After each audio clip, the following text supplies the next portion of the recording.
बदलापूर येथील शालेय विद्यार्थिनीच्या अत्याचार प्रकारामुळे महाराष्ट्रात खळबळ उडाली आहे। अशातच आता आणखी एका घटनेमुळे महाराष्ट्र हादरलाय।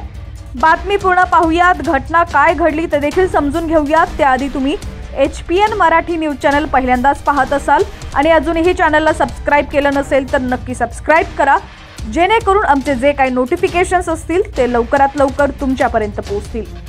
तर चंद्रपूरमध्ये एसटी स्टँडच्या टॉयलेटमध्ये तरुणीवर सामूहिक बलात्कार करण्यात आलाय। तर सिंदखेड राजा तालुक्यात एका शिक्षकानं विद्यार्थिनीवरती अत्याचार केलाय। चंद्रपूर जिल्ह्यातील नागभीड इथं 25 वर्षीय मनोरुग्ण मुलीवर बलात्कार झाल्याचं उघड झालंय। नागभीड शहरातील नव्या बस स्टँडच्या निर्जन्य प्रसाधन गृहात हा प्रकार घडलाय। 12 ऑगस्ट रोजी रात्रीच्या सुमारास घडलेल्या घटनेचा आरोपीच्या सहकाऱ्यांनी व्हिडिओ काढला।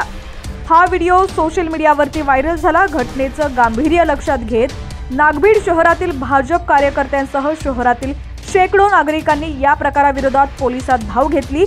सोबतच आरोपींना कठोर शिक्षेची मागणी करत दबाव वाढवला। पोलिसांनी व्हिडिओची तपासणी करून विविध पथकं गठीत करत मुलीचा माग काढला।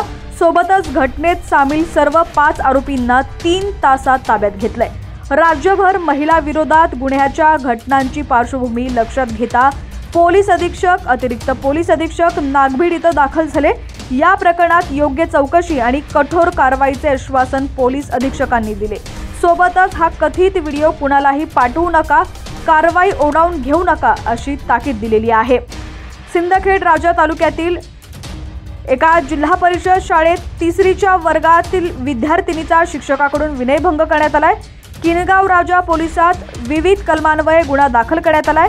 नराधम शिक्षक खुशाल उगलेला शोधण्यासाठी पोलिसांचं पथक रवाना झालंय।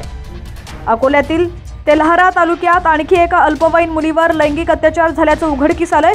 पीडित मुलगी ही 10 वर्षाची असून ती मामाकडे राहिला होती। महिनाभरापूर्वी आई वडील नसताना आरोपीने तिच्यावरती लैंगिक अत्याचार केला। त्यानंतर बदनामीची धमकी देत तो तिचं लैंगिक शोषण करत होता। अखेर पीडित मुलीनं वडिलांना सांगितल्यानंतर वडिलांनी याबाबत पोलिसात तक्रार दिली। पोलिसांनी त्याची दखल घेत आरोपी युवराज गवळी याच्यावर गुन्हा दाखल केलाय आणि त्याला अटक केली आहे। पोलीस या प्रकरणाचा अधिक तपास करतायत।